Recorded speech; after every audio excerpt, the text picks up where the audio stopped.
본격 밀리터리 팟캐스트 밀떡을 시작합니다. 안녕하세요. 밀리터리 초심자 김세영입니다. 반갑습니다. 안녕하세요. 놀러온 정명섭 작가입니다.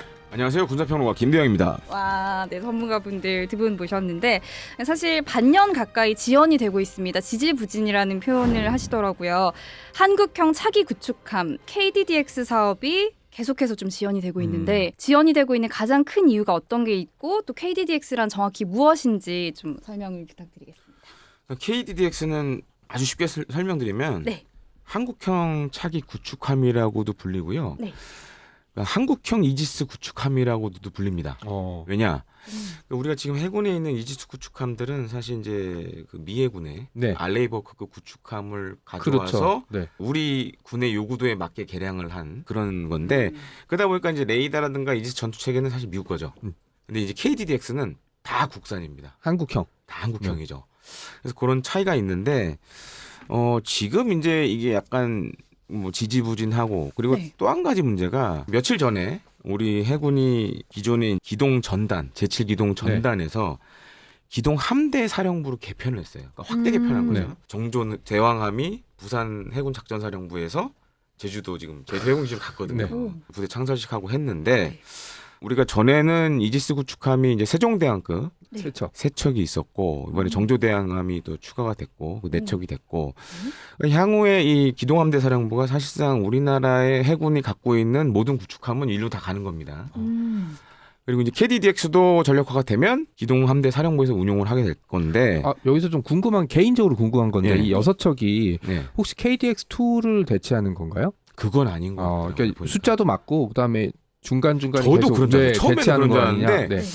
이번에 해군에서 발표한 걸 보니까 KDDX는 이제 플러스 알파로 가는 개념. 네. 그렇게 되면 이제 사실 어마어마한 숫자에 우리가 이것만 12척인데 12척에 지금 이지스 구축함도 6척이 6척 그러면 18척 체계가 네. 되는 거죠. 네. 그래서 이제 66함대 얘기 나오거든요. 66 기동함대. 그러니까 66함대라 그래서 네. 구축함 6척. 네. 그다음에 구축함에 보통 헬기 한 대씩 다 그렇죠. 하잖아요. 네. 그러면 이제 헬기 6대, 구축함 6대. 네. 그래서 66함대. 이게 일본의 옛날에 했던 그 88함대. 88함대랑 비슷하네요. 거의 비슷해요. 네. 그러니까 축소판이죠. 네, 네. 66함대는. 네. 근데 그렇게 되려면 사실 KDDX가 빨리 좀 돼야 되는데 좀 계속 트러블이 생기면서 지연이 되고 있거든요. 근데 요 며칠 새 아주 획기적인 일이 터졌어요. 어떤 게 있을까요? 방산업체 지정을 하는 과정이 있었거든요. 산자부에서 산업자원통상부에서 두 업체 다 지정을 했어요. 그러니까 이 업체들만 계약할 수 있는 자격이 있다라는 걸 그래서 지정합니다. 이제 하나오션하고 HD 현대중공업 둘 다 건조할 수 있는 능력이 입증된다. 음. 그래서 방산업체 지정을 했어요. 두 개 업체다. 네, 근데 원래는 지금 상세 설계하고 선도한 건조를 지금 한 업체가 보통 이제 해야 되는데 네. 그동안 이제 스토리를 약간 추격해서 말씀드리면 근데 HD 현대중공업이 이 KDDX를 하면서 뭔가 많은 문제가 있었어요. 약간 법적인 좀 문제. 안 좋은 일도 네. 있었고 그러면서 언론에 막 나오고 음. 이러면서 방사청도 입장 곤란해지고 그다음에 업계에서도 야 이렇게 하면 되겠냐 이러면서 이제 공정하게 게임해야지. 네. 작년부터 계속 질질질 끌고 왔고 작년에 심지어 어땠냐면 네. 작년에 제가 이제 삼각질 나오면 업체분들 저도 뭐 그런 역할 했으니까 카이에서 홍보팀에 있었으니까 업체에 있는 홍보팀 분들이 HD 현대중공업 하나 나와서 살았어요. 둘이 막 이렇게 언론전을 벌이다 보니까 삼각지. 네. 뭐 가 있으면 난리도 아니었어요. 그러니까 HD 현대중공업 만나면 또 저희가 하면 또 하나 오신 분이 있고 뭐 이런 상황이었어요. 왜냐하면 삼각지가 좀 모이는 그리고 이제 곳이잖아요. 국방부 출입자 그렇죠. 다 네, 있으니까. 네. 아예 출근을 거기로 했구나. 네, 그래서 네. 거의 거기 작년 상반기는 살다시피들 하더라고요. 그래서 야, 저 심각하구나. 그 전에 대우조선해양이었잖아요. 맞습니다. 네. 이제 하나 측에 계신 분들 얘기 들어보니까 하나가 사실 대우조선해양을 인수했잖아요. 근데 인수하면서 전에 대우조선해양에 있던 분들이 네. 억울하다. 음. KDDX 우리가 정말 억울하게 뺏겼다. 어. 제발 우리의 이 한을 풀어달라. 풀어달라. 우리 또 하나의 그 그러니까 사원의 하나- 의리잖아. 하나가 그죠? 또 의리예요. 네. 회장님부터 네. 하나도 다시 본 거예요, 다. 음. 절차상에 좀 문제가 많네 이게. 그리고 그때 약간 그런 분이에요. 저도 기억이 나는데 당시 HD 현대중공업이 한국해양조선이라고 해가지고 주 회사를 만들고 인수하려고 했었거든요. 그렇죠. 네. 대우조선해양을. 맞습니다. 근데 유럽에서 안 돼 안 이러면서 돼. 이제 무산돼 버렸잖아요. 그러니까 그때 무슨 일이 있었냐면 HD 현대중공업 계신 분들이 잠수함은 너네가 하고 수상함은 우리가 하면 되지. 근데 사실 만약에 그렇게 인수합병이 됐다라면 나쁜 모델은 아니죠 그게. 맞습니다. 네. 근데 상황이 이제 바뀌어 버렸으니까. 그래서 이제 옥신각신하고 여론전 벌이고 작년 내내 그랬죠. 근데 삼각지에서. 이제 삼각지에서 그랬고 이제 언론을 통해서 그랬고 네. 예, 난리가 났었죠. 그래서 근데 지금 이렇게 방사업체 지정이 두 곳이 돼버렸기 때문에 네. 지금 사실 이제 방사청이 부담이에요. 방위사업청이. 그러니까 이런 말 하면 그렇지만 폭탄이 이렇게 수건 돌리기 다시 하는데 다시 돌려왔죠. 저쪽으로 왔죠. 던졌는데 이렇게 여기를 돌다가 다시 여기로 왔죠. 다시 왔는데 이게 좀 있으면 터지네. 그러니까 이제 방사청이 결정을 해야 돼요. 자, 그럼 상세 설계 선도함 건조를 수의 계약으로 할 거냐? 아니면 이걸 다시 경쟁 입찰을 할 거냐? 왜냐하면 두 군데 업체 지정이 됐기 때문에 네. 한 군데 준다 그러면 이게 자칫 특혜 시비가 또 일어날 수 있죠. 그렇죠. 예, 그래서 이제 그런 문제 때문에 아마 올해도 이게 상당 기간 가지 않을까. 예, 그래서 좀 그런 게 지금 문제가 되고 있습니다. 사실 기동함대 사령부로 개편이 되면서 좀 상승 흐름을 타고 있는 것 같긴 한데 예. 근데 또 이렇게 KDDX가 지원이 되면 네. 조금 전투력이나 운영에도 많이 영향을 미치지 않을까 걱정이 되는데요. 그렇습니다. 사실 이게 지금 예상했던 지금 한 2030년 되기 전에 하여튼 네. 선도함이 나오는 게 목표였는데 30년 전에. 예, 근데 이제 지금 상황에서는 좀 쉽지 않을 것 같아요. 아니, 그러니까 저는 좀 억울한 게 이게 만약에 우리 능력이 부족해. 그럼 네. 우리가 좀 공부해서 진행을 해서 하나 쌓아가면 괜찮은데 뭐 능력은 다 됐는데 네. 지금 업체끼리 싸우고 뭐 이런 법적 분쟁 때문에 늦어진다는 거는 저는 조금 납득이 안 가요. 좀 이 말씀을 드리고 싶어요. 우리나라가 보통 조선소를 가보면 세 개의 사업 부문이 있습니다. 첫 번째가 상선, 상선, 두 번째가 플랜트, 세 번째가 특수선. 그러니까 특수선 군함이라고 얘기 많이 하죠. 근데 우리나라 규모에 비해서 네. 특수선 사업을 하는 데가 너무 많아요. 업체가 4군데예요. 이 좁은 땅덩어리에 4군데나 있어요. 그러다 보니까 사실은 이제 일본은 이게 인수합병 통해서 한두 개 업체를 뚫었거든요. 근데 일본은 지금 어떤 문제가 있냐면 네. 해외 수출하기가 힘들어요. 배를 만들 수 있는 여유가 없어서. 왜냐하면 지금 내수가 너무 많아서 해상자에 대해 발주한 배들이 많아서 해외에 지금 나가기가 애매한 상황이 됐고 반대로 우리는 지금 어떤 데 보면 특수선 사업부 놓은 데도 있어요. 이익감이 없어서. 우리는 어떻게 보면 해외 수출할 여력이 좀 남아 있고 이런 상황이다 보니까 사실은 이게 그야말로 피 튀기는 경쟁을 할 수밖에 없는 거죠. 그러니까 호위함이 제일 심각합니다. 호위함이. 그러니까 차기 호위함. 네. 차기 호위함 같은 경우에는 HD 현대중공업도 하죠. 하나오션도 하죠. 그다음에 SK 플랜트라고 옛날 삼강조선 거기도 하죠. 네. 세 군데예요. 야. 세 군데가 이 배를 놓고 3파전을 벌여요. 그러다가 문제는 한쪽에서 에이 모르겠다 하고 덤핑을 쳐버리면 또 그게 문제가 되죠. 그래서 아마 조만간에 올해 차기 호위함 배치 3 업계에서 그 얘기 나와요 지금.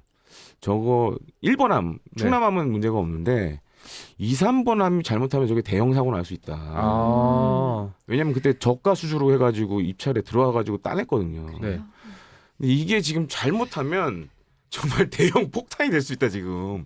그런 우려들이 있어요. 그러니까 KDX1이나 KDX2는 국내에서 자체 건조하면서 여러 가지 초도함 만들 때 뭐 무게가 안 맞아서 앞에 시멘트를 부었다 이런 얘기인데 이거는 어떻게 보면 좋은 경험이 될 수 있는 거죠. 왜냐하면 1번함이라는 게 그런 임무도 있으니까. 선도함은. 그런데 2, 3번함이 덤핑으로 수주하면서 그런 문제가 생기면 앞으로 이 거친 해양 환경에서 여기 문제가 될 수 있죠. 그러니까 전에도 사실은 옛날 과거 STX 조선도 몇 번 큰 사고가 난 적이 있었는데 우리 유도탄 고속함 있잖아요. 맞습니다. 네. 그때 유도탄 고속함인 걸로 기억이 됩니다.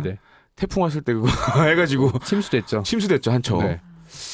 약간 좀 과거에도 그런 사건이 있었고 지금 2번함, 3번함도 과도하게 저가 수주해서 저게 잘못될 수도 있다라는 우려들이 많고 그다음에 이제 최근에 또 어떤 문제가 있냐면 지금 KDDX도 그 문제가 같이 있어요. 지금 이제 코로나19 끝나고 사실 군함에 들어가는 각종 구성품 가격이 다 올랐어요.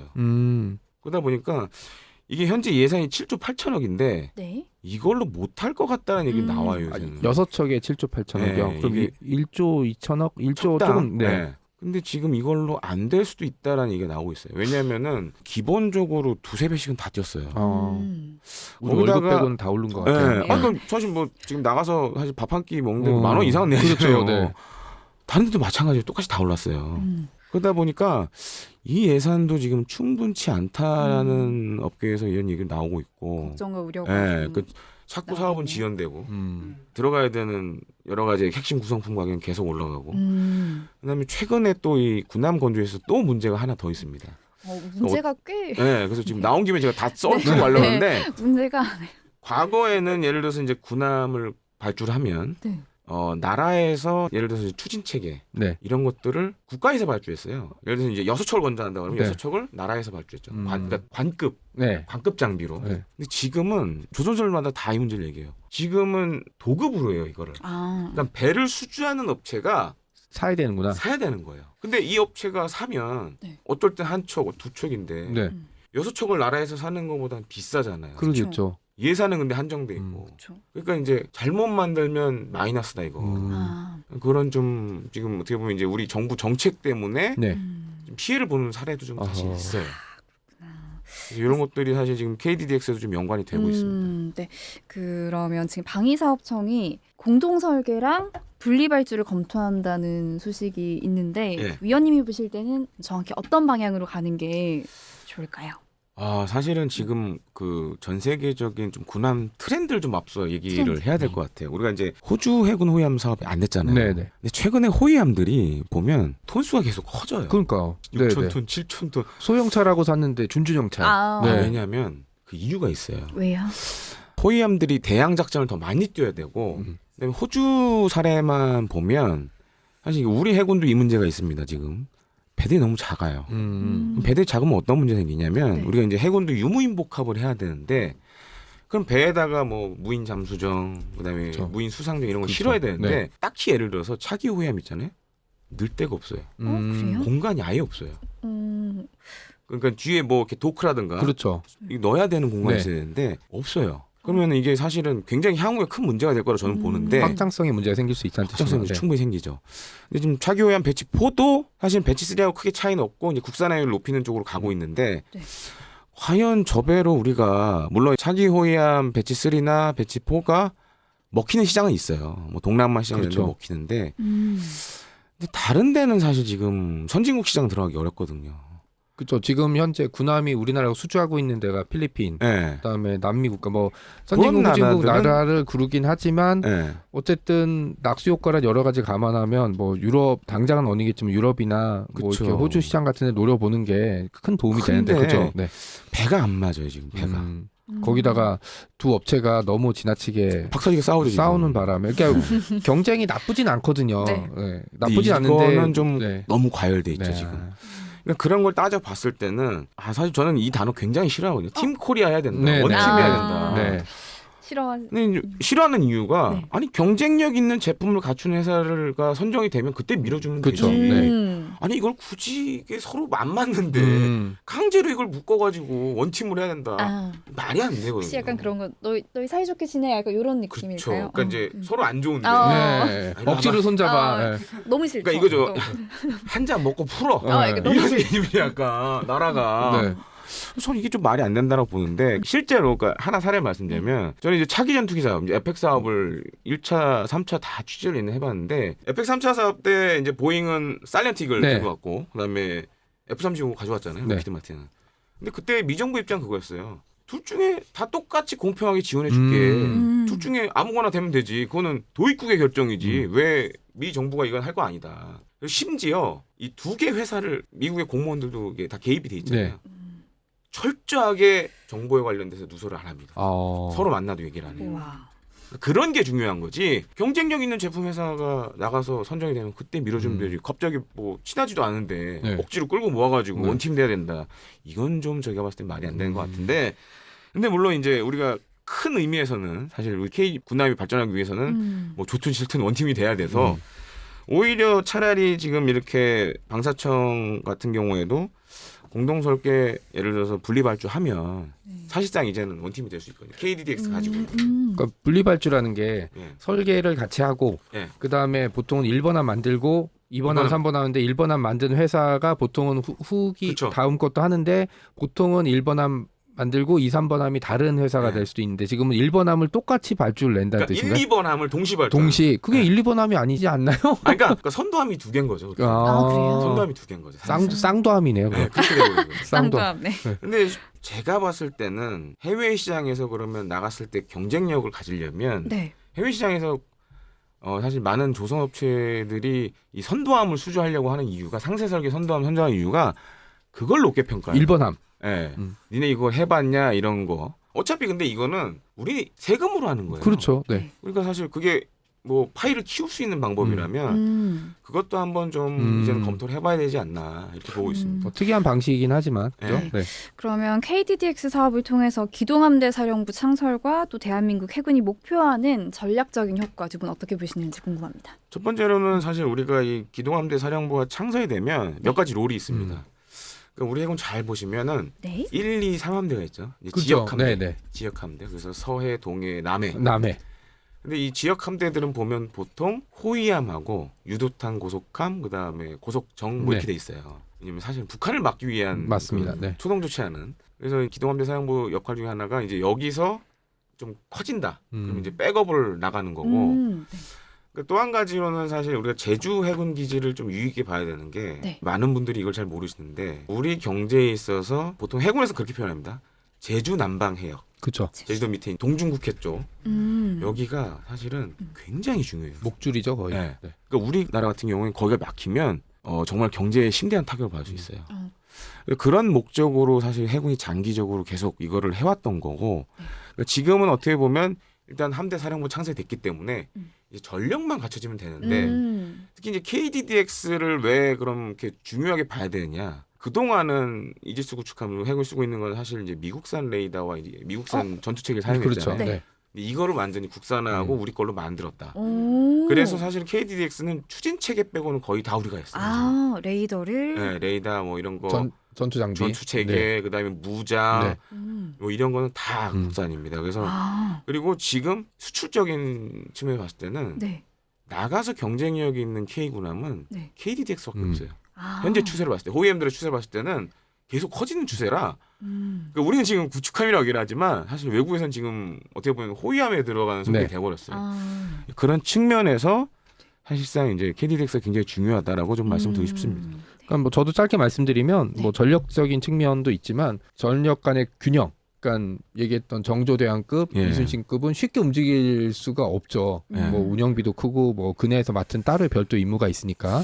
그렇죠. 그런데 그렇다고 울산함 정도가 해당이 못하거나 감당이 안 되는 작전이 있을 경우에는 네. 우리 중구축함이 나서야 되기 때문에 전력적인 균형적인 측면 뭐 이런 측면에서는 반드시 필요한 군함이 아닐까. 뭐 수출 측면에서도 뭐 마찬가지겠지만요. 네. 네, 좋습니다. 7조 8천억 규모의 한국형 차기 구축함 KDDX 사업 반년째 좀 지지부진한데요. 앞으로 좀 잘 순항하기를 바라면서 저희가 업데이트되는 소식은 또 바로 전해드리도록 하겠습니다.